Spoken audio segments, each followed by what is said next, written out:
大家好，今次我第一次喺香港搞個人展覽，精選咗我過去10年嘅作品，大家分享下。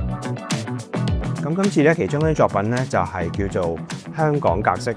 咁香港格式最特別嘅地方咧，就係用我自己自創嘅油絲破墨法去畫嘅。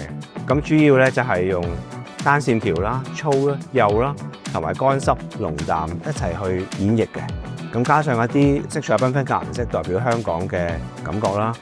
咁呢個 combination 咧就會變成一個香港格式。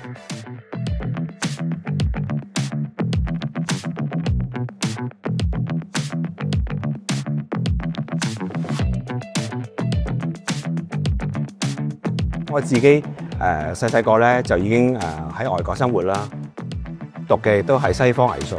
但係翻到嚟香港咧，我想將兩個文化融合埋一齊，就切合到我係一個中國人去畫而家現代水墨，因為切合翻我自己個文化底蘊去做呢件事。